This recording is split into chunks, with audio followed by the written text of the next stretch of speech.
So with this inaugural keynote address today with Professor Radhakrishnan with us, we commence our celebrations for IST Foundation Day and Alumni Day. We all know that IST was established in 2007 on 14th of September when we had the first inauguration by Dr. G. Madhavan Nair. And in 2019, we inaugurated Alumni Association on the same day of 14 September. So on this day, we celebrate both IST Foundation Day and Alumni Day, and with a host of events.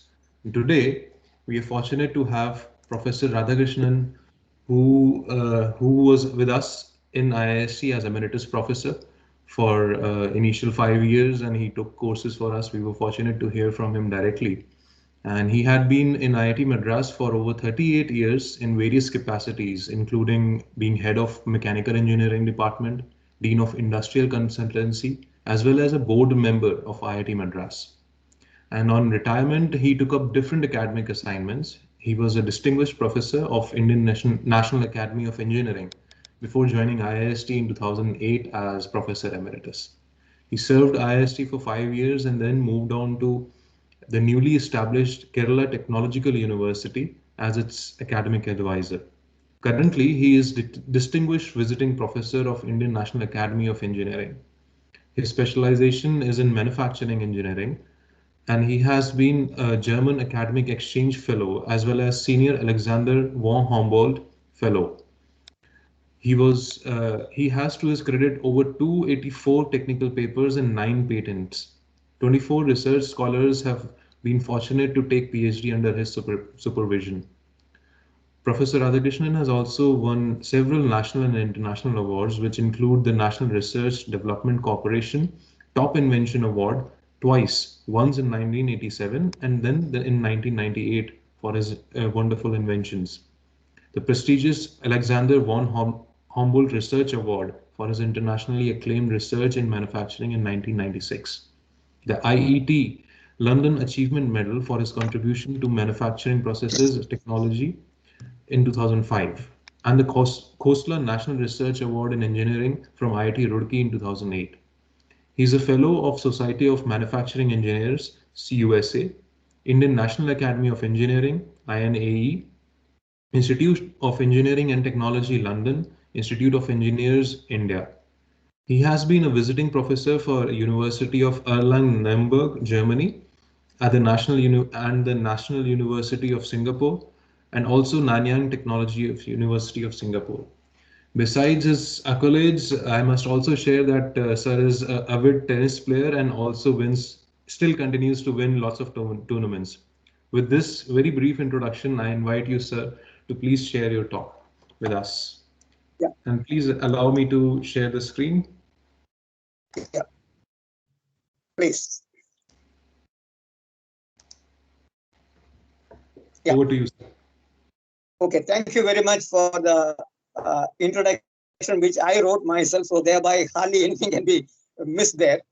Uh, Thank you very much, Prakash, for inviting me for this function of the IAST alumni, uh, for which I was not a witness at the earlier time because I left by 2013, and I think it was formed after that time.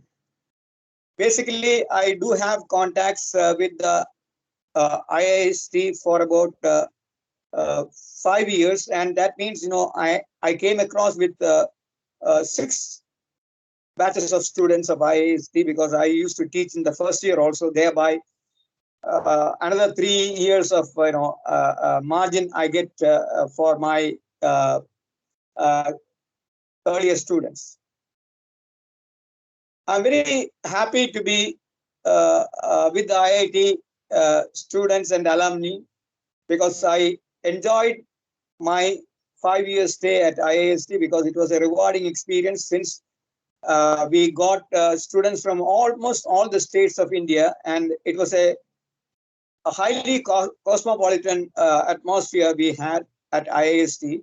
And I should definitely say that it was much more rewarding than the IIT with which I was associated for a long time, of which the earlier parts were very rewarding, but of late, the strength of the students increased, and it came up to 90 students in a class, and there was not a great thing. There was nothing great in addressing a gathering of 90 students every year by different faculty members, and thereby the contacts with the students came down considerably. But in the earlier time, even in IIT, it was about 50 students, just like what is now available in IIST. My association with IIST were rewarding ones, whereby I enjoyed teaching, and also I guided a PhD there also within these 5 years.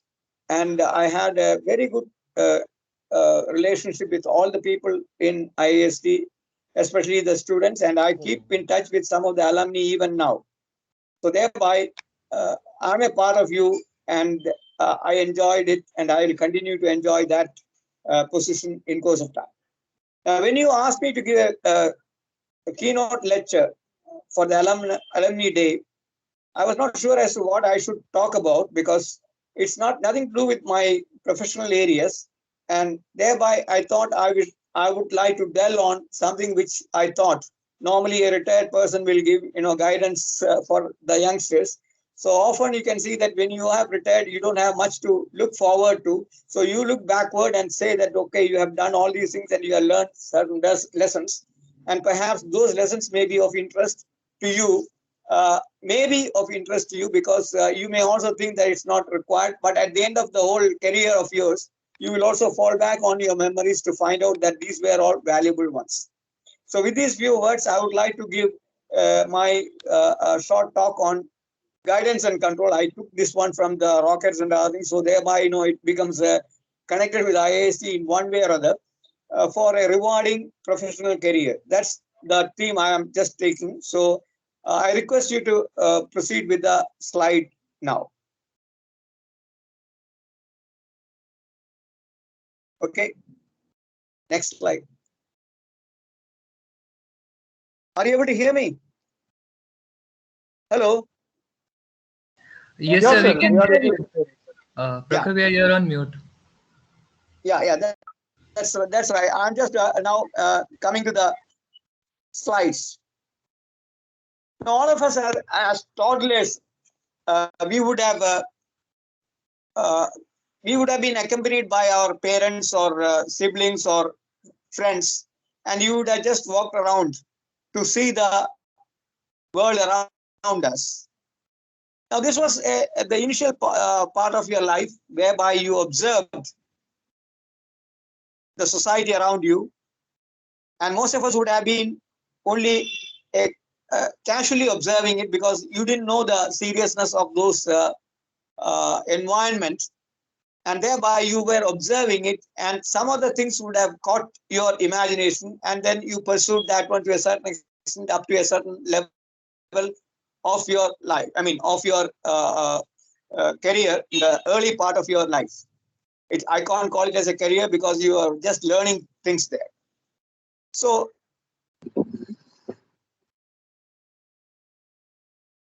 they were our early exposure to the society and the world around us.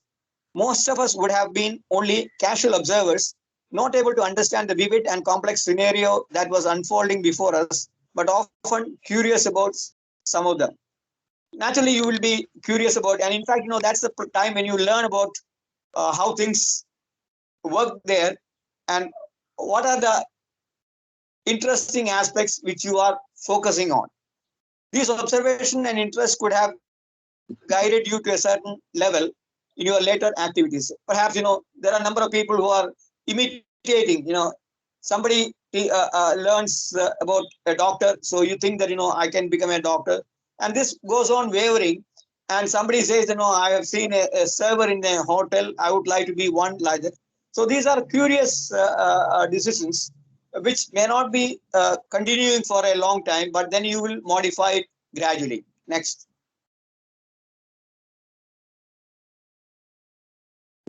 Can I have the next?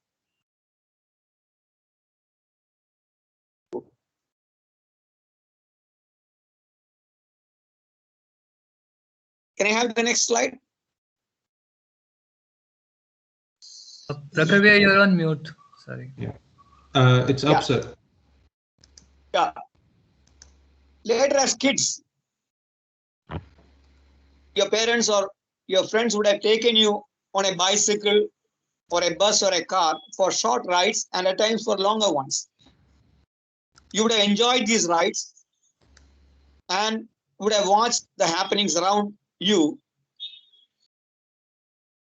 but wouldn't have bothered much about who is driving the car or the vehicle or where it is going to head on. They took us to destination they wanted. The driver took us to any destination he wanted to reach and took care of us in all matters connected with the journey, like, resting and other things. All of them were taken, but you were carefree at that point of time. Later, some of us would have opted to reach such destination, forgetting that there are many destinations to be explored. Because, what you have done, your parents would have taken you to a place where somebody is working and you would have explained the work and you get attracted to that one. Or maybe in another place, you would have seen somebody else working in some other area. So effectively what happens is that you are given options at that time, and definitely there will be a pressure from the parents to emphasize on one or two. And some of you might have already gone into that type of profession in course of time. But there are a number of other options available, and today the youngsters are quite aware of these different destinations you can think of. Next.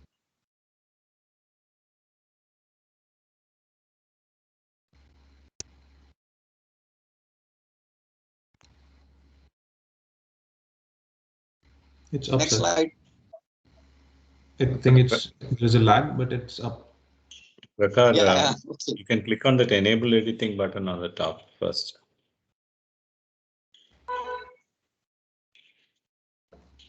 So above the presentation, you can see an enable editing button just above the presentation. For me, it's not showing. No, we are seeing your screen. It's on your screen. Protected view, just above, yeah, put it.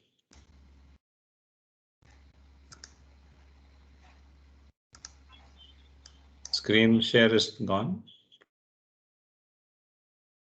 I'm sorry that this has happened in the never expected to.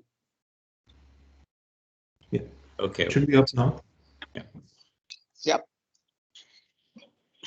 As teenagers, all of us would have planned or started planning for our future. And that's the reason why you have taken up a program of specialization, maybe in engineering or in other areas. And thereby, you selected something which is a negotiation between your mentors at home and your own interests. But that could be a temporary one, because I know many of my own students who have done exceedingly well in the specialization have changed their track totally. And one of them, I should say that, he has gone into liquor business. And he's doing very well in India. His name, I remember, I don't remember exactly at the moment, I will recollect and tell you. He was a mechanical engineering student who went to US, started 2-3 companies, wound up all of them, came back and started this one, saying that there is a option, there is a possibility of using some of the cultivated entities here to make genuine liquor, which will be India's own ones. His name is Desmond Nazareth. Perhaps you can look into the name and you can see that his name came in the Economist edition of 18 16 or 18, 16, that magazine.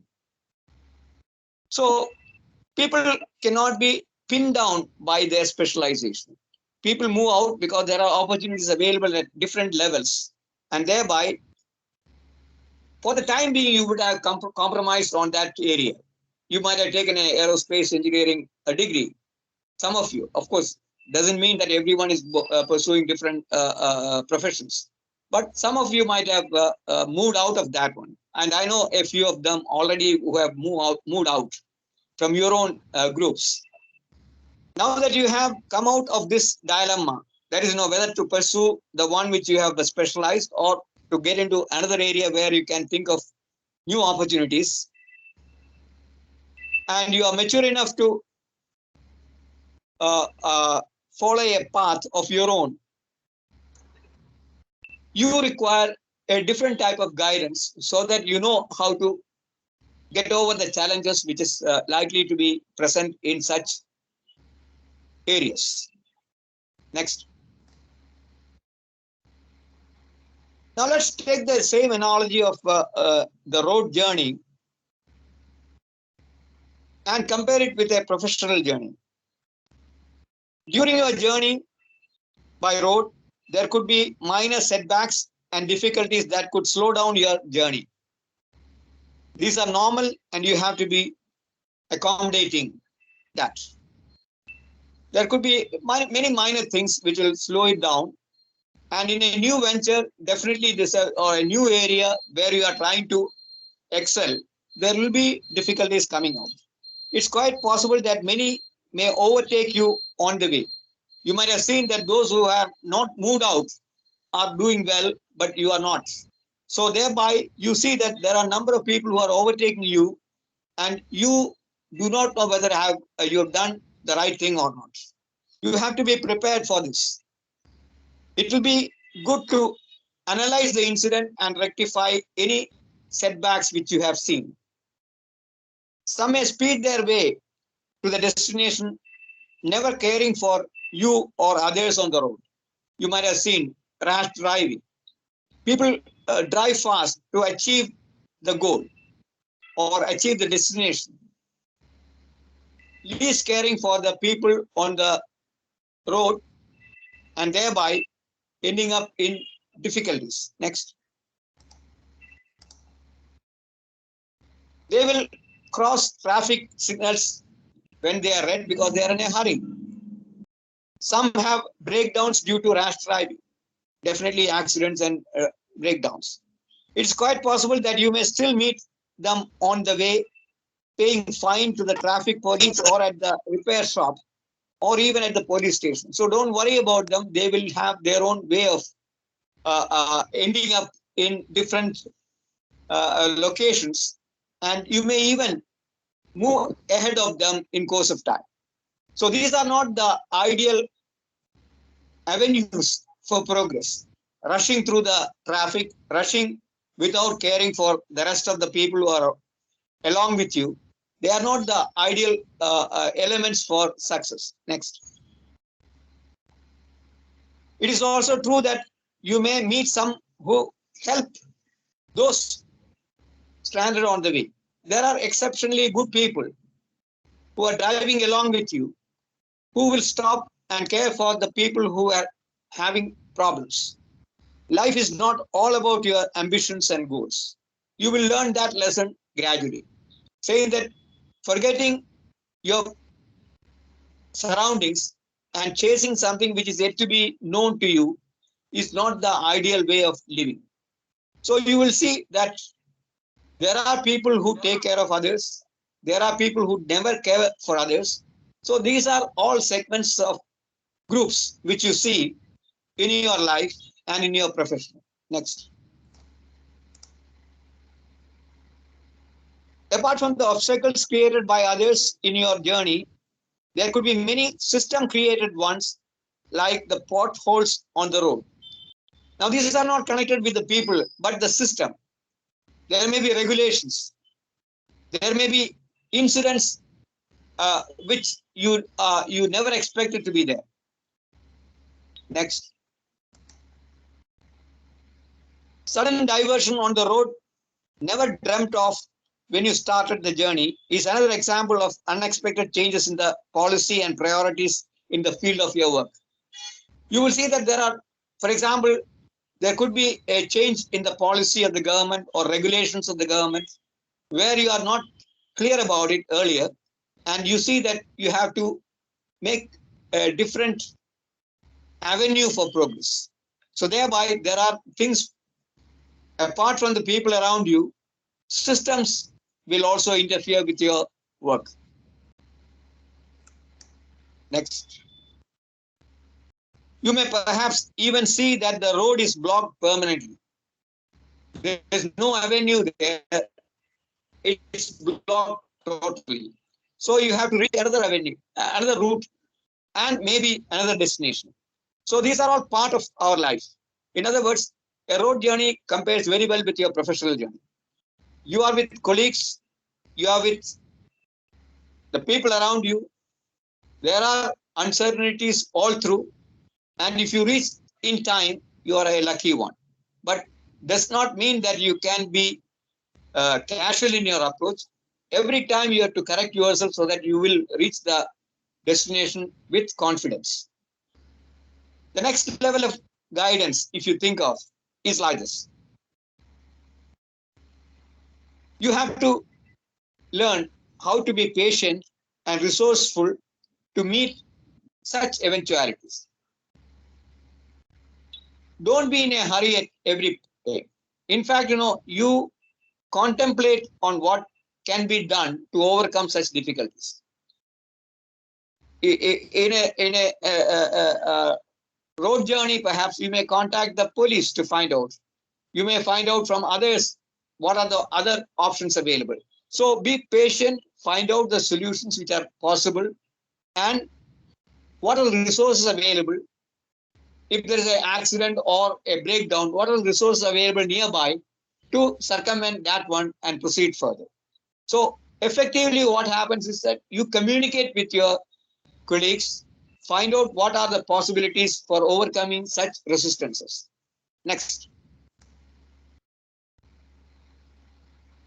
Better not waste time reading on career advancements, but use these lessons to chalk out new plans.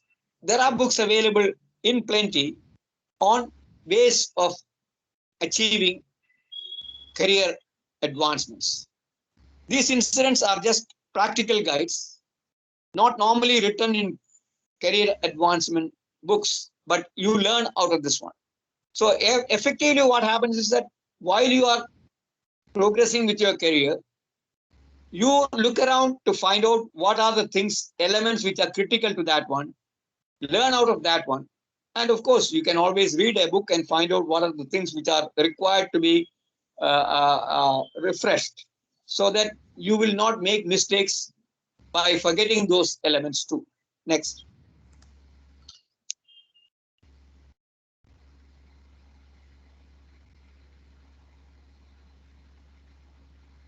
Circumstances give you an opportunity to take bold decisions that will guide you.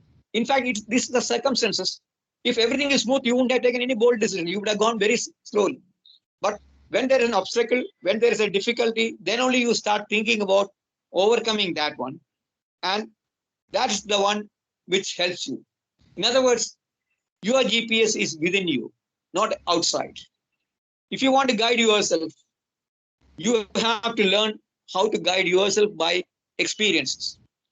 No doubt some of the stories may help you in identifying those things and finding out some of the possible solutions. But the solutions which others had may not be the solutions for you, because the environment, the circumstances, the type of job which you have got, they are all different. So effectively, your experience is the most credible one, which used to be used in your guidance. Next.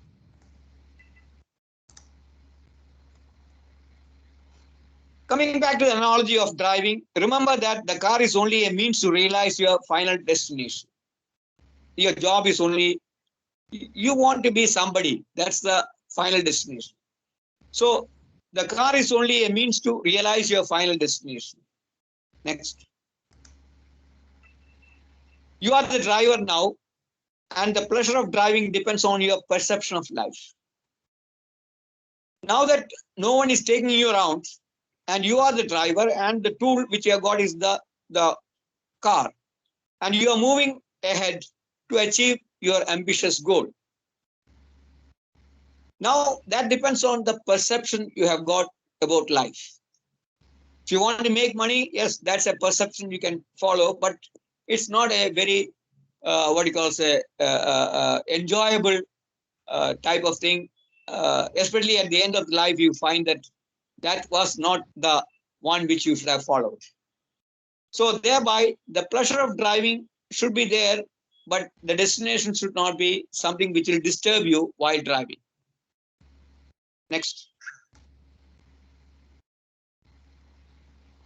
In your hurry to reach the destination, if you drive fast and not care for anyone, behave rudely in the traffic, blame others for your inability to achieve your aspiration, then you are revealing your personality. There are people who do not bother about it. They are only interested in the destination. And most of them, the destinations are very well defined. The one which gives them, they think, as the satisfaction. I know that in Germany, they say that shouldering, you in a crowd, you want to go ahead. Then you shoulder the people around you to get ahead. At the end, when no one is there, you fall down. Because you still try to push people, but there is no one there. So effectively, what happens is you may go and achieve that one, but then nothing is there. So be careful in doing this type of advancements in your career, because the career can be balanced out so that you will get the satisfaction of driving and the satisfaction of arriving on time at the right destination. And that will be the most pleasurable journey of your life. Next.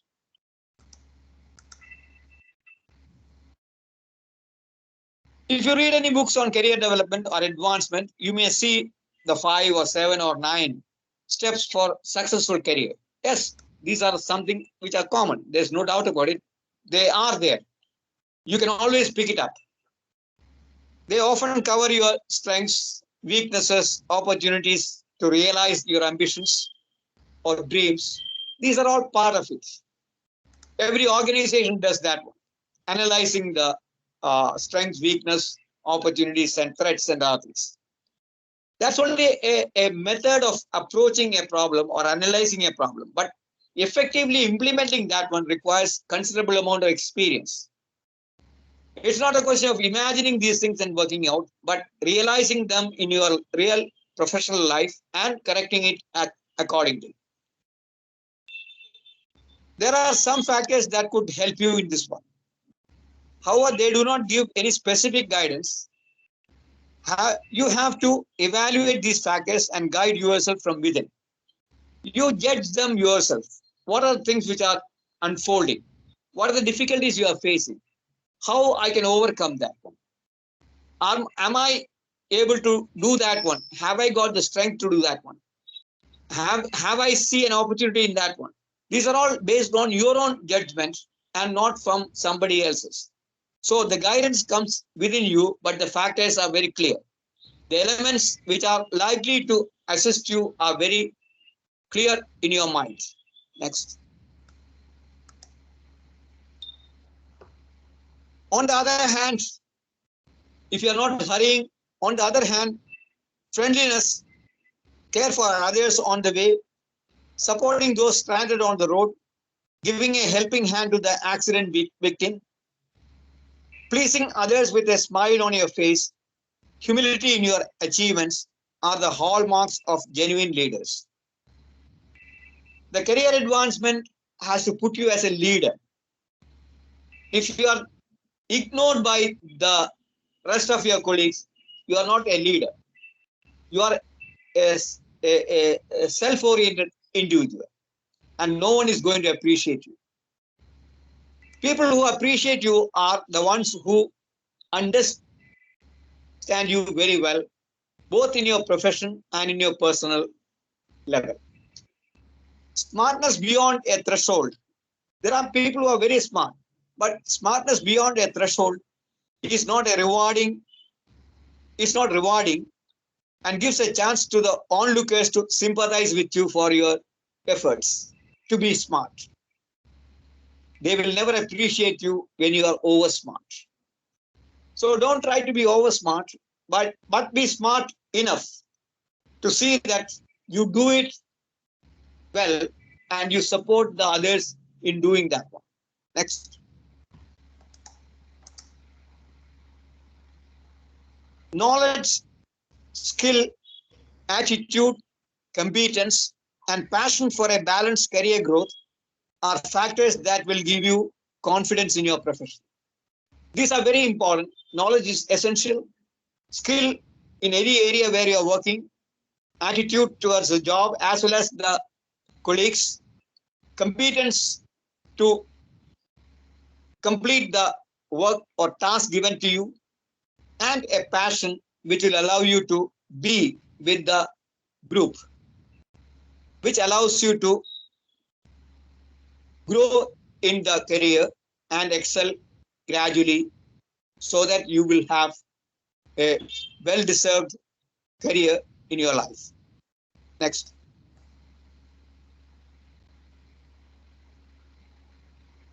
Looking upon someone or having a true mentor gives you certain directions. No doubt about it. You should have a mentor.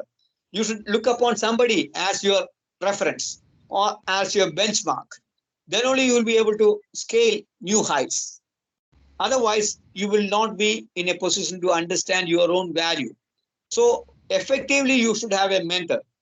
But in my experience, you should take a mentor not of your own age. There will be difficulties.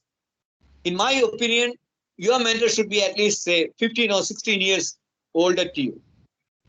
But when you come to a level of 40 or something like that, you think that, I can have a mentor which is a 60, but that's not required at that time. You start yourself as a mentor for others. Effectively, what happens is that a mentor is the one who gives you guidance, but that not by directly informing you as to what to do, but you observe him and then find out how he tackles the problems. So a mentor is an essential requirement in any area of activity. Don't neglect that one, but identify somebody who is a little elderly than you. Then only he will be able to give you that type of guidance which is required. Looking upon someone or having a true mentor gives you certain directions which are critical in your career. Don't think that you can neglect that one. Any career you take, there will be a requirement of somebody who can be followed. Next. But do not try to be someone else. Don't try to be that mentor. You are yourself. You cannot be somebody else. It could be a disaster later. If you try to be somebody else, it could be a disaster. You have to be your own, but look at how he has built up, how he has grown. What are the tools and ways in which he has come up to that level? You can have discussion with him. You can follow his advice to a certain extent, but not directly implementing that one as he did, but in your own way, you implement that one so that you are yourself and there is no question of copying somebody and then being somebody else. Next.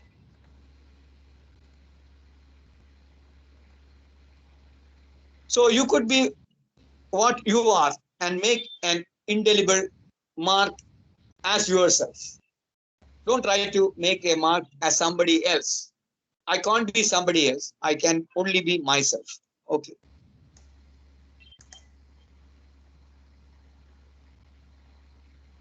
You have to be patient and resourceful to plan and meet any eventualities till you reach your destination. You have to plan it out very well. You have to plan in advance that these are likely to happen. And in case that happens, what I'll say, suppose you are traveling, you plan it out for the travel. You plan it out saying you have got a spare wheel, whatever might be the thing. So thereby, in the same way, you think about if there is a problem, how I can solve it, how I can circumvent it. And that's the planning which you have to do it. So you have to be resourceful in planning it out. Next. Circumstances should not guide you, but but your well-balanced decisions based on the circumstances should be the next step forward. Just by looking at the circumstances, don't take decisions. You decide evaluating the circumstances, and your own decisions are to be taken to guide you. Of course, at times you take advices. There is no doubt about it. But still, with the advice, you take decisions, and that will be your own decision. And thereby, you can circumvent some of the difficulties which you encounter in the job. For example, you may have a difficulty in getting certain things done. Definitely, you can find out what are the ways in which I can get those equipment or facilities for you to work on.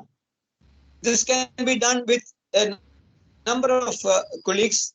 Look at this and don't complain about it, but look at it and find out solutions and project the solutions. That means your decisions of this one to the concern so that it will be worked out well. Next.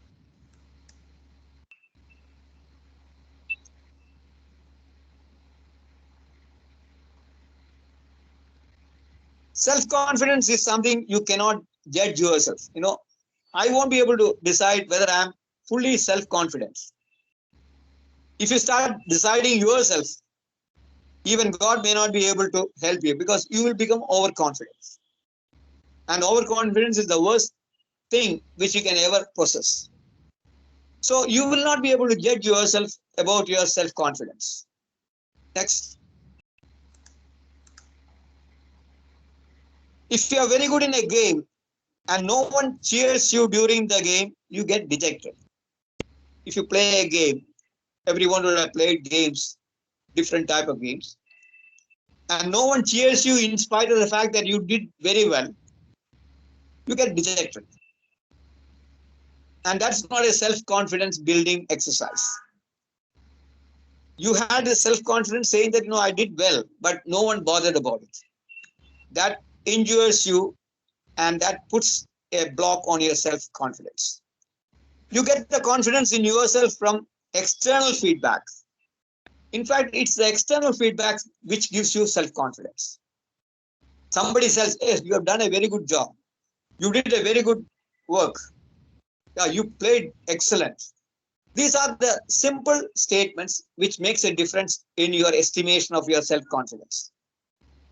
A word of appreciation makes a lot of difference to an individual. Use that one when you are trying to be a leader. Appreciate your colleagues. Appreciate your juniors. Even appreciate your seniors. No discrimination. Because they will appreciate you in turn. Effectively, you are adding on your self-confidence by supporting others. Next. While you expect appreciation, do not forget to reciprocate this gesture in deserving cases, irrespective of who are the people. Appreciate even the common man who is doing the work. Very rarely we do in India. We do not specifically tell them that you are doing a good job. And you can see once you say that one, there's a difference. He himself will tell you, sir, you have done a good thing for me. That itself is an appreciation for your leadership. Next. In this game of appreciating each other, there are no losers or winners. All are winners.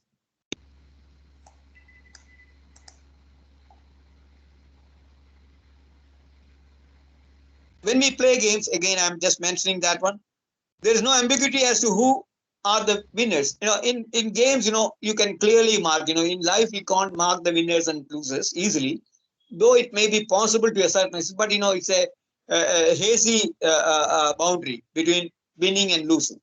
But in the games or sports, it's very clear cut. So when we play games, there is no ambiguity as to who are the winners. Next. Learn to congratulate the winners. You are winning, friends, although you have lost the game. See, this is another thing which you have to see.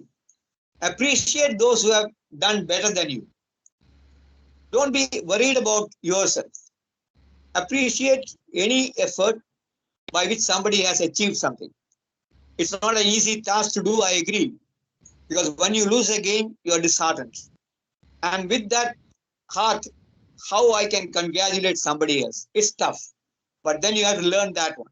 And people do that one very well, because that's the way in which you can see how people support the losers, so that in course of time, they learn the lessons out of that and then be the winners in course of time.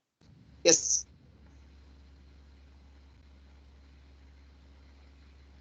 Another thing is that don't worry about those who are not very happy with you.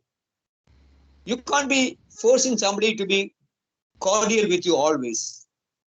So don't bother about those who are not happy with you. Definitely there will be people who are not quite happy with you, not comfortable with you. These are all part of life. Next.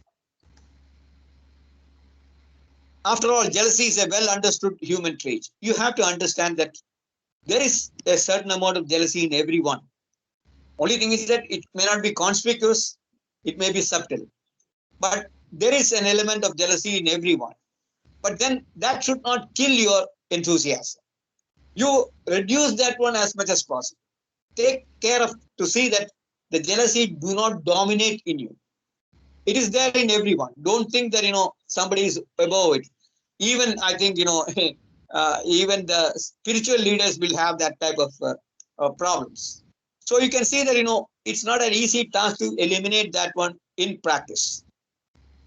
So try to minimize it by encouraging the positive aspects of life. Next.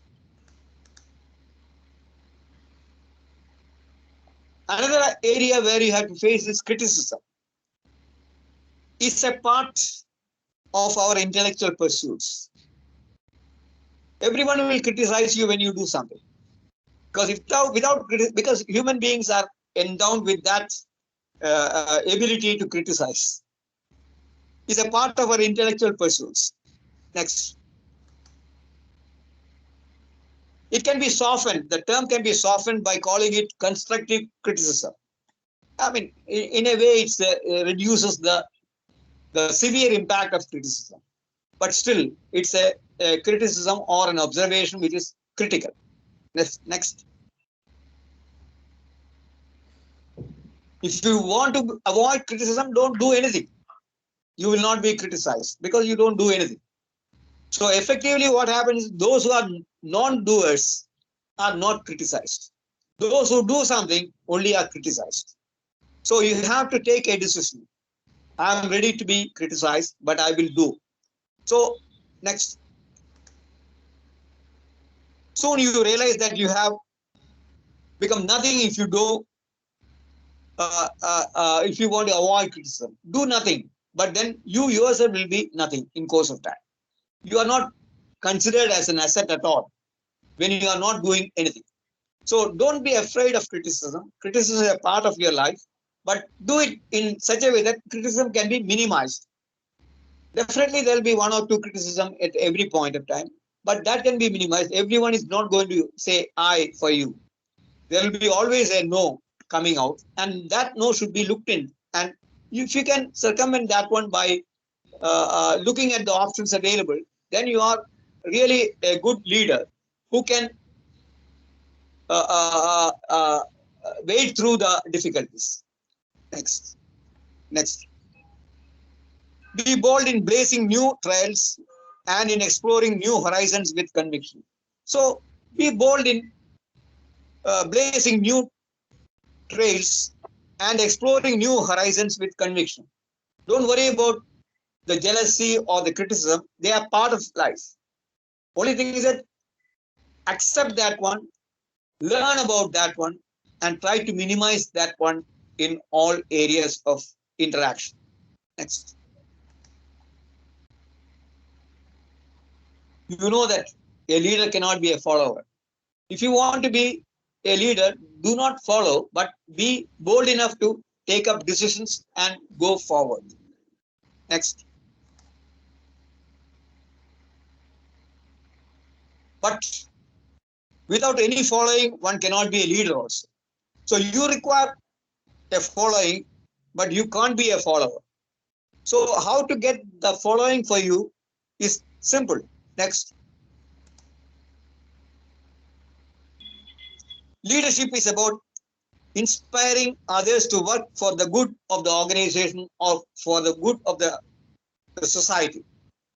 I mean, broadly speaking, there may be inspiring others to make more profit. That may be one thing, in certain companies, it may be very essential. But otherwise, leadership is about inspiring others to work for the good of the organization. What are their motivation? And see that the organization flourishes in that area. And you have got followers out of that one. Next. Without asking, you have now many followers because you have allowed others to be inspired about the objectives of the organization, objectives of your decisions, and you see that they are now your own followers and you become automatically the leader. Next. Now I will just do a few control elements in a profession, which are basically ethics connected with the profession. This is taken from a lecture which I have already given to some of the students when I took a small portion of the area connected with professional ethics. Strict adherence to ethics and values is a must for professional advancement and its success. Next. Ethics. We will discuss only on professional ethics. Personal ethics are a part of it, but not prominent one here when I am discussing. The rules or standards governing the conduct of a person or a members of a profession is called the ethics. That's called the professional ethics when it's confined to the profession. And when it is confined to your personal behavior, it becomes personal ethics.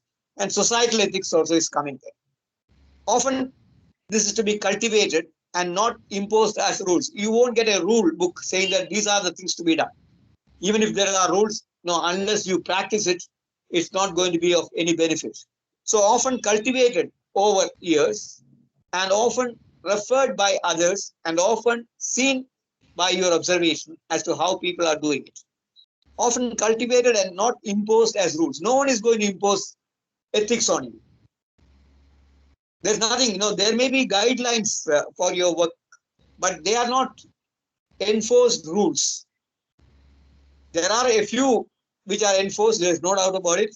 But apart from that one, there are many others which are controlling your behavior. Next. Ethics is a system of morals and values. Both are important, values and morals. It's a combined use of these two, which allows the ethics to be defined. Next. Values. These are unwritten rules by which we make decisions about the right and the wrong. Then how you take a decision, this is the right one and this is the wrong one, especially in personal affairs. When you are dealing with individuals, what are the right and wrong decisions to be taken?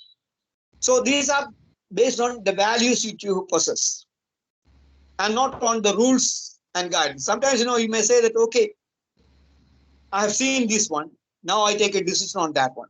So that is the decision taken by you to judge an individual. And if you have got values in you, people will accept it.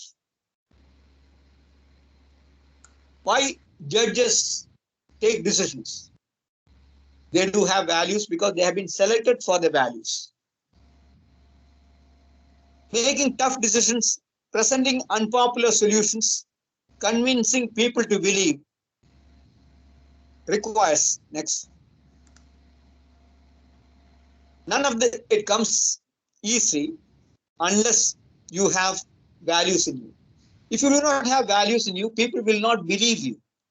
You cannot make tough decisions. You cannot give normally unpopular solutions. You will not be able to convince people because they do not value you. But if you have got value in you, you will be able to do that one without much of a difficulty. Still, there may be difficulties. I'm not saying that everything is based on values alone, but there are other factors which are definitely there. Next.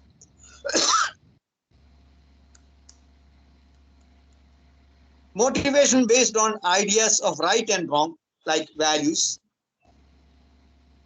It's almost the same, but morals have a greater social element. The values will have more of professional reference, but morals are more connected with society and tend to be a broader acceptance. Moral values as an individual and moral values of an individual as far as a society is concerned, both are equally important.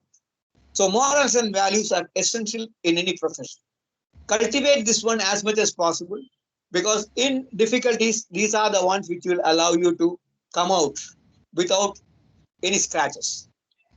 If you fail in this one, you are a total failure in course of time. You will observe that one, you will end up in difficulties. Next. Values, morals, ethics, and culture. I mean, all the three are connected, and culture is a basic element in it. You can see that there are cultural differences in different parts of the world today. We can see it very evidently, and thereby the values, morals, and ethics are totally different and based on the way in which people cultivated that one. So that way the culture comes in a significant role in the social environment.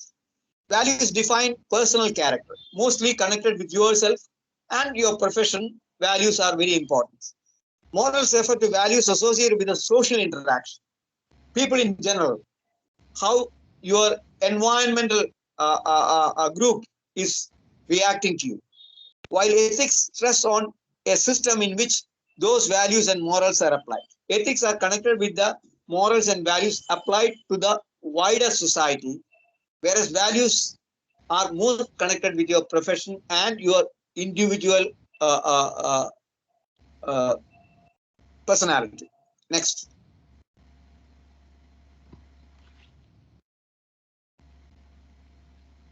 There are social ethics, organizational ethics, professional ethics. They are all the same. Only thing is that the emphasis will be connected with that field of activity. Organizational. How social. If you are working in a societal environment, social ethics are important, organizational ethics are important, and of course in a professional ethics are important. There are a number of things. I'm not able to list out all the things connected with the professional ethics. There are a few things which I will just give as a reference later. Next. Ethics in brief is about how you balance the personal, technical, commercial pressures of the profession or business with the need to treat people fairly and act with integrity. This is a little wider way of doing it, but it has got a lot of content in it. In brief, it is about how you balance the personal, your own technical, commercial pressures of the profession or business with the need to treat people fairly and act with integrity, honesty. Next. As a professional, the public trusts you to be competent and to adhere to ethical standards. Everyone expects you to be ethically correct and professionally excellent. So no one is questioning you for professional competence, but definitely your ethical part has to match with your professional competence. Then only you can excel in your career. Next.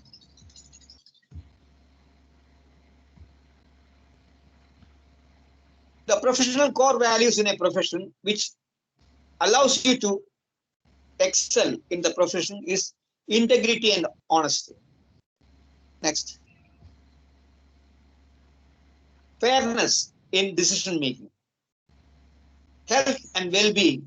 Health, not your own health, health of the organization, well-being of your organization, health of your co-workers, well-being of your co-workers, health of your family, health of well-being of your family. All of them are part of that one. These are, see, you have to balance everything there now. Safety and risk. Don't take a decision which is not safe or which is risky. You have to evaluate the risk involved in any decision taken there.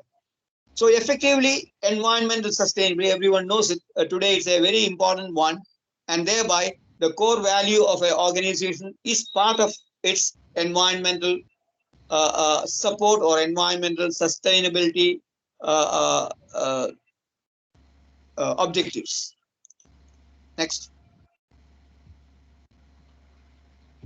Integrity. It's not easy to define integrity. It's not, I won't be able to define it very well, except that, certain factors allow us to identify what is meant by integrity. Next. A person of integrity will resist pressure to compromise values, his own values and organization values and ethical standards and beliefs, whether that pressure comes from anyone, employers, clients, or anywhere else, from anywhere else. That's the one. You will resist the pressure to compromise your values, your standards, and your beliefs, irrespective of from where the pressure comes in. It's very tough. You will see that this is the one which kills the system. Compromising on integrity can devastate the organization, can devastate your profession. So personal integrity depends highly on your values and ethics. And hold on to that one irrespective of what happens. You will be rewarded in course of time. There may be setbacks in certain cases, but most of the time you will be rewarded in course of time. So be a person of integrity. Next. Professional integrity means professional values and ethics. Similarly, personal integrity depends highly on your values and ethics as an individual. When both are comparable, only thing is that you are an individual moving from yourself to the organizational requirements. Next.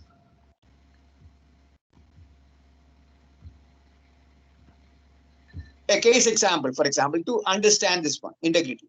Decline any professional involvement or responsibility in which you are not competent. Don't take up jobs where you are not having a competence. Somebody may pursue you. Take it up, you are good, but then assess yourself. Because without having the competence to take up, you are going to kill yourself out of that one.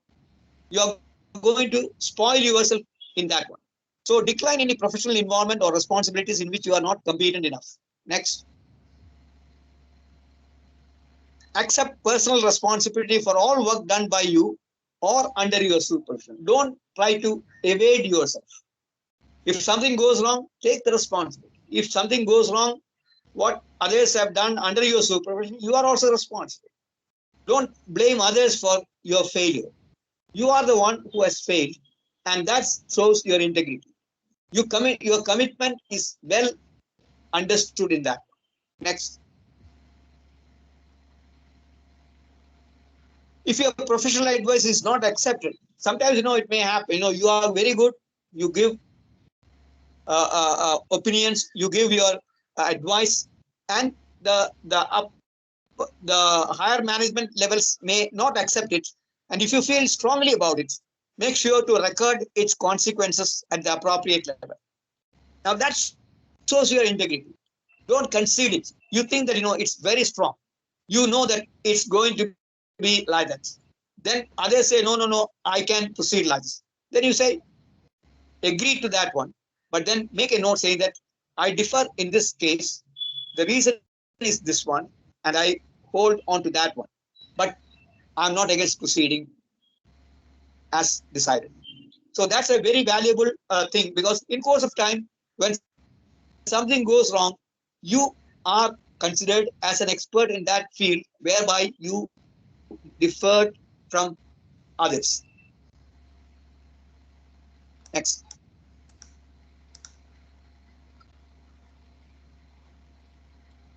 Never make derogatory statement about the organization. Integrity is another angle. Individuals, irrespective whether the senior or junior, never tell about somebody else's character to another one. That is his own business. And if somebody wants to assess somebody, let him do it. You may be asked, but then, you have to be very careful in giving your assessment. Do not try to give derogatory statements about anyone, because at one time you might have seen that one, but then you assess him in a honest fashion. You can always put a number somewhere in between, and thereby never make derogatory statement about the organization, individuals, or on the dignity of the profession. Never comment on the profession. Oh, this is a ruined the job I had taken up. No, that's not. If you don't want it, get out of it. Don't have to blame for that one, because you were the person who went into that one, and you are unfit, and you don't fit into that group, and that's the reason why you are unhappy. And then that's not the way of reacting to it and saying that the organization or the job is useless. Next. Do not injure or attempt to injure, either directly or indirectly, the professional reputation, prospects, or business of any of your colleagues or other person. Don't try to, I don't want to elaborate, because everyone can understand the statement. So I don't have to elaborate. Don't get into this type of activities. You have got enough to do yourself. You have got enough to do for the organization in a positive fashion. Avoid potential conflict that may exist or arise between personal interest and the interest of the organization. You will have personal interest, and your organization will have also its own interest. Avoid to separate them. Conflicts, that's personal conflicts with professional conflicts, should be avoided. Next, I'll give you an example. If there is a conflict of interest, inform the concerned and avoid that conflict. Yeah, there may be professional conflict. You may be mentoring somebody outside, and that person applies for a job there. Thereby, you don't have to give a reference to that one, to that person, because you are the one who is mentoring him. Now, this is a conflict, because your reference is going to be biased, and that's a conflict, because your interest was there here as well as in the other one. So try to be clear about this conflicts, which are likely to happen in many areas. For example, there may be your brother is having a business, and your organization want to buy something. It's very, very clear that there's a conflict of interest. So effectively, you can see that conflict of interest is a very significant aspect of your personal life and professional life. Next. Never disclose without proper authority any confidential information concerning the organization with which you have collaborated or worked. This will be given by you most of the time by the organization itself, because they are also interested in safeguarding their authority and confidentiality.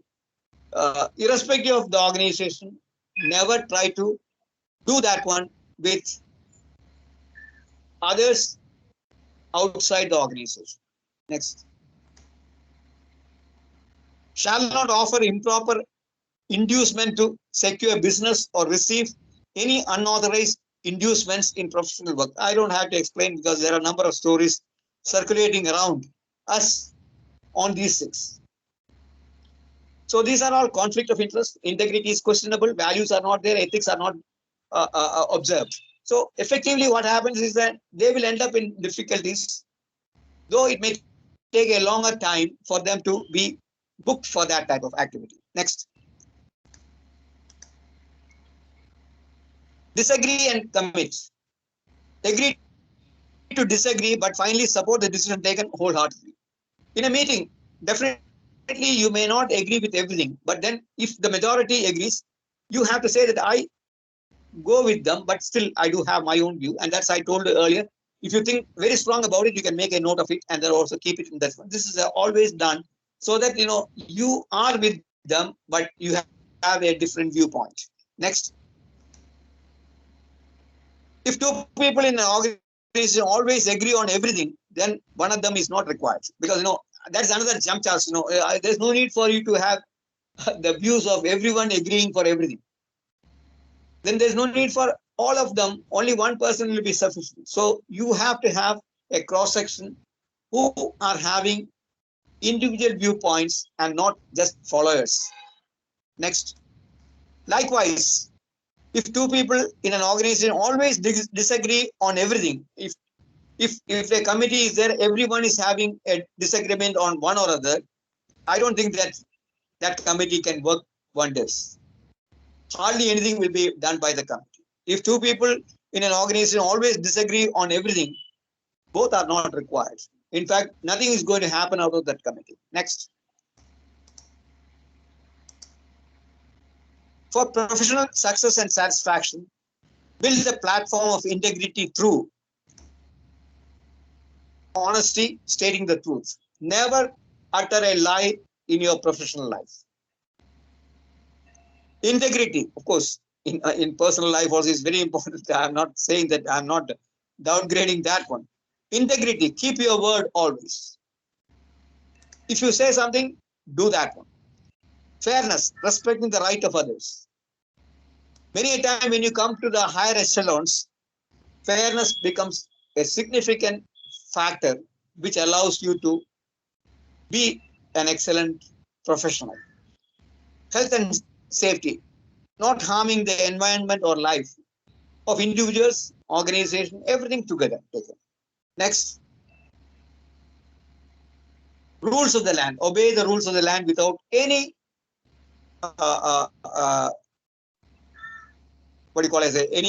setbacks or any drawbacks. The laws of the land will be the one which is governing your activity. So you can't circumvent it or overrule it out. Next. In difficult situation, never try any of the diplomatic solutions. Diplomats, in the political and diplomatic scene, if you can't beat them, go with them. But don't try it in your organization. You are going to be in difficulty. Likewise, your enemy's enemy is your friend. No, in an organization, you can't do that one. But in other areas, you will see that this is being played out, and then they will they go on changing this point. So, but you can't do that one in your organization. So these are not available tools at all. These are not solutions at all. You will always be a loser if you try any of them in practice. There are cases which you may see in action where the people have failed totally out of this type of solutions. Don't be too conservative. If you are too conservative, you won't take any bold decisions. Be bold and plan for moderate risks. Don't take very, very risky things. Of course, sometimes you may have to do that one, but definitely you have to grow with moderate risks. You require risks, then only things will go up. Be bold and plan for moderate risks. Next. So try to keep the bird in hand and try to get the two in the bush. So balance it out. Don't throw the whole chances which are already there, but try to take moderate risks and then get more avenues open for you to succeed, organization to succeed. Next. Now coming to the concluding remarks. Remember that one day you have to stop driving, irrespective of whether you have reached your destination or not. You have to stop. You know what I'm mentioning about. Next. Automatically, you will stop setting your goals now. There's no goals to be pursued. Looking back on your journey will be the only pastime. You go back, see what all things you have done in the past, what all things you have learned in the past. If those days are worth remembering with satisfaction, you have done your job well. In fact, it is that one which allows you to have satisfaction. It's not your temporary position at the end of your career, which allows you to have satisfaction. It may take a little more time for you to understand that significance. Gradually, I also went through the same dilemma as to what is success. At the end, when you look back only, you can see that there has been certain amount of success, there have been certain amount of failures. I have learned out of that one, but then I can't modify now, but I can share with others to see that others will not make that much of dramatic failures. That's all what we can do. And that way we progress gradually, learning from mistakes, learning from others, learning from the mentors to know how balanced you can proceed to achieve a comfortable position at the end of your career. Next. If you have an assessment of your professional life at the end of it, which is positive, then you have succeeded in your profession as well as in your life. One more thing I just would like to mention, profession is not only thing. You have to balance the profession with your life. I'm not going to discuss that part here because we didn't want to do it. But balancing the profession and the life is the most important one in your final success. If you lose in one of them and the other one goes down, you may go up in your profession, but the life goes down. If you go other way around also, it's very bad. You have been living life, but then your opportunities have been lost. So balance your life with your profession in a very calculated fashion so that you enjoy both the profession and your life. Both are equally important. Profession is part of your life, and don't separate it from your personal life. Balance it out as much as possible, and you will be a happy one at the end of your career. I'm sure that you are just starting your career. There's a long way to go. Go ahead, try to take risks. Balanced risks are essential. Don't be conservative in all the activities.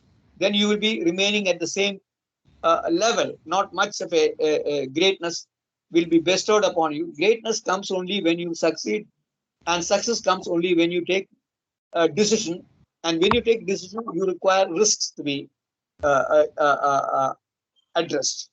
So I'm sure that many of you are already doing that one. Many of you have stepped out of your normal profession to other professions and gradually pushing up in our career development. And I'm sure that you will all be successful in course of time.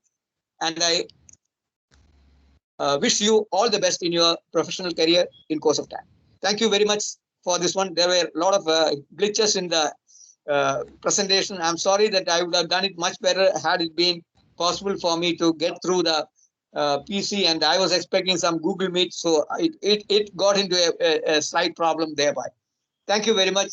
I enjoyed this one. I saw some of the names which I remember still. Pulkit Goyal was somewhere there. I just looked at it, and a few others I could just mention. So thank you very much for sparing this time. Thank you very much for giving me this opportunity. I really enjoyed, and I am honored by this one. Thank you. Thank you so much, sir. Surbhi also.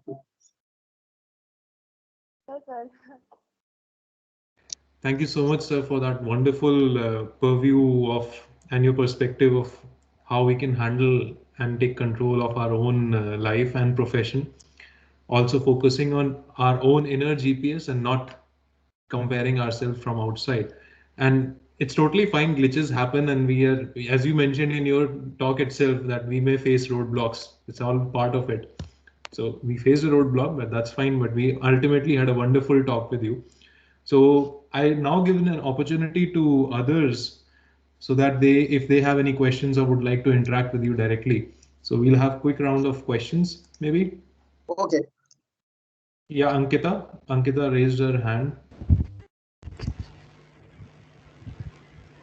Good afternoon, sir. I'm Ankita. I passed out from IST in 2018, and I've been working with VSSE in Trivandrum for the last 3 years. I just had 2 questions, sir, about the points that you mentioned.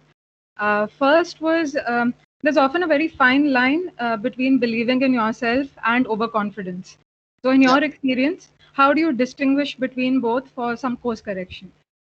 And that's one, the overconfidence and self-confidence of a certain level of competence. Okay, the other one? The other one was, in your life, you might have seen that there are some people who you think are of some questionable integrity, and they are going ahead in life. How have you ever been in a dilemma where you had a dilemma of whether you should speak out, but just stopped short of making any derogatory comments? And what was your reaction in such situations? And is there something we can learn from that? Yeah, the first one is that about the self-confidence, because self-confidence is something which you possess yourself. There's no question of somebody else giving you self-confidence. Naturally, it means that you have to develop that one, and that comes from your own way of looking at it, both professionally as well as an individual. So you get a confidence, but then you will not get an assessment of that one. That's the problem. See, I may be self-confident, but I don't have an assessment of my own self-confidence. That comes from somebody else. They assess you, just like your examination. You write very well, but somebody assesses you, and then only you say, "Oh, I have done it very well." So unless somebody assesses you and informs you that you are doing well, then it adds on to your it ignites your self-confidence. But beyond a certain level, self-confidence exhibited in a very rude fashion is going to be a questionable one. So one has to have that one, but do not exhibit self-confidence in a rude fashion so that others will understand that you are not having that confidence at all and you are only showing that one. So thereby there's a very thin line between self-confidence and overconfidence. The other one is, there are people who do quite a lot of harms. You can only advise them, and you are not going to be derogatory about that one. There's no question of publicly condemning them. Because if you do that one, you are, criticism starts. There will be angles which are positive in those elements also, which you have not understood. And thereby you are only looking at in a superficial fashion and reacting to it. So if you want to have a constructive reaction, you may have to go into this one. And that's why there's the inquiries and other things are coming up, whereby people look into all elements connected with that one to know why it has happened. So it is a much more elaborate procedure to rectify those mistakes which are committed by others. Thank you so much, sir. Your lecture was very enlightening. Thank you for all your time that you spent. You are in which VSSC here in Trivandrum? Yes, sir, I'm in VSSC. Okay.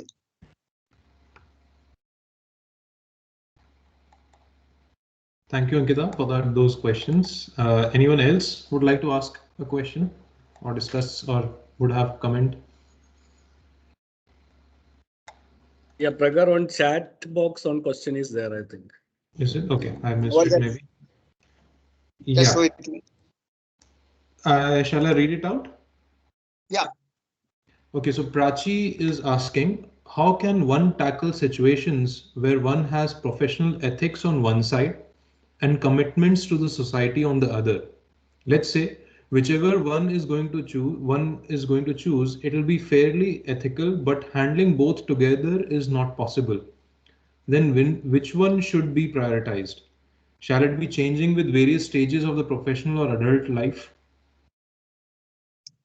Yeah, I couldn't understand. The professional ethics is there. One, what's the other? Personal? Commitments to the society. Yeah, the ethics is there are segments of ethics. One is that the professional ethics. The other one is societal ethics, whereby you believe in the society in a way they would like you to be associated with them. In other words, the question arises as to whether your professional ethics is in conflict with the societal ethics. There could be a problem where the integrity comes in and your values comes in. When there is a conflict between the two, your value system is the one which assesses the conflict and then try to resolve it as much as possible. For example, there may be an industry where polluting the whole place. That's a thing, your professional ethics may not be directly seen in that one, but societal ethics will be dominant at that point. and thereby you have to take steps to see that these things are not allowed by the thing, or rectification is required, so that you can proceed with the professional area without major setbacks. So effectively it happens is that you may have to balance it out, and that's the one which you learn gradually only, because you have to see these are not written in books. The situations develop as and when it comes, and then you assess the situation and then balance it out with your professional commitment and your societal commitment. It's tough. Many a time it's tough, and you can see that for example, in higher education institutions, there are there are observations saying that what are they doing for the country. The societal part is missing there, they will say.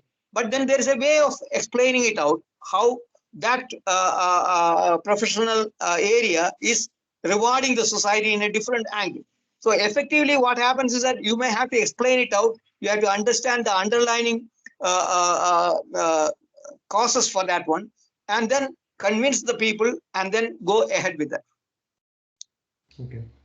There is a second part to this question as well, which says that how should one prioritize it to go, if it is not possible to handle both social commitment and the professional commitment? Both are ethically right. Both the parts are ethically balanced. But how do you prioritize? And also, will that priority, shall it be changing in the various stages of professional career or adult life? Yeah. As a youngster, you will be more connected with your professional area. You will not be much connected with your societal activities in the very beginning. I don't think that anyone is going to be that. At the age of 25 or 30, still you are in a professional upgradation. And as you go further and further, your connection with the societal ethics is prominent. So gradually you will be changing out. At the top, you can see that, many of them are more connected with the societal ethics rather than the professional ethics. Okay, thank you. There's another question by a third-year aerospace student, Amit Mishra. He says, can you give some advice for students to how they can practice this professionalism and maintains balance in life? So from a perspective of a student, how can this be applied? Yeah, it's a tough thing, how to be a professional at the same time, how to balance your life. There are people who have done that one, but then definitely it's not an easy task. How you spare your time frame between the profession and your life. The life is the most important one rather than the profession. But at the same time, the life doesn't exist without a profession for you. So effectively, what happens is you have to balance it very well. Don't be very ambitious in both.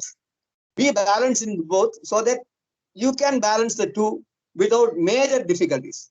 If you go on the higher in the profession, the other one will come down. It's just like a balance. If you think that your profession is more important, the other one will come down. If you think that life is more important, the other one will come down. So effectively, what happens is that you have to give priorities, give weightages where you are working, and thereby do it. And I don't think that I will be able to give an answer unless a particular specific profession is being taken care of. There are professions, for example, if a doctor of medicine takes, there are issues which are quite different from an engineer's profession. So effectively, what happens is that it all depends on the profession and your individual status, which allows you to balance these two. But essentially, it's required that these two should be balanced as much as possible and not left for themselves. So yes, Balaji, I can see your hand up. Please go ahead and ask your question. Good afternoon, sir. I'm Balaji. I'm from the first batch. Sir. Balaji Himakar. Okay, I remember. Yeah. So, sir, I have a question. Sir, where are you now? In your career, when you are teaching the UG people, obviously there would be a kind of demand that you have from your end to meet the teaching standards for them. At the same time, you would have a demand from your own personal career progress in terms of research. How could you balance this out? Like, could you just give few tips, like for a budding academicians? You are mentioning about how I can balance my teaching and research priorities. Correct. Yes, sir. See, these two are slightly different. The teaching is something which is done based on the knowledge existing. I don't teach anything which is yet to be discovered. So thereby, you can see I can confine myself to an area where I can work and then explain things which is existing very clearly and give details of that one, examples and other things. I can teach it very well. But when it comes to research, it's not anything which is existing, which is beyond that one. And thereby, the two realms are quite different. One is, see, normally what happens, we teach knowledge which is almost 10 years old. We don't teach anything which is currently there because it's not possible, because things are changing so fast. So what you teach is about, say, 5 to 10 years old. And that is always a repository which is always available. And thereby I can teach without much of a difficulty. But when it comes to research, it's quite a different phenomena where you think about innovation, think about what could be an option available, what are the new areas emerging, and thereby they are quite different. And you can always do the balancing without many problems, because teaching is easier when compared to research. Because you know what is to be taught, whereas we don't know what we have to research and what is going to be the outcome. But it's a challenging one. Research is a challenging one. Teaching is also a challenging one, because I have to make others believe what I am talking about. And that's a very essential requirement, because I should be able to convince the people that what I talk is something which is relevant, which is existing, and which is essential. Thank you, sir. Balaji, there was a question back to you. Where are you now? Yeah. Yeah, I'm currently doing my PhD at Indian Institute of Science, IISc, Bangalore, in aerospace engineering. Aerospace? Yes, sir. Oh, good, yes, good. sir. So Yeah, you are so- heading for academic. Yes, Are you sir, heading sort for of. an academic career? Yes, sir. Yeah. So That's good. basically, after my bachelor's, I've done my master's at DIIT Pune, Defense Institute of Advanced Technology, Yeah, and I then know. for a couple of years, I've worked in Hyderabad as a faculty in a local engineering college, and right now, I'm working. I'm doing my PhD at IISc. So the composition is very good. So you can work it out well. Have a profession identified. Now itself, you can work it out. So you can see that you can do the research and teaching as I have done in my career. So it's a balance one. It's very easy to balance the two, professional and life. In academic, one good thing about this is that the balancing is much easier than in a commercial environment. Thank you, sir. Thank you so much for the talk. So, anyone else? Please feel free to raise your hand or just unmute yourself and ask a question. I don't see any more questions in the chat though.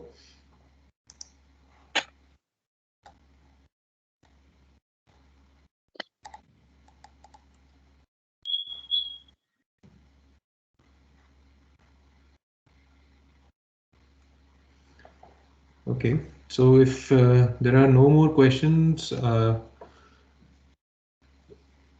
if anyone else has any other question later on, you can direct it through me.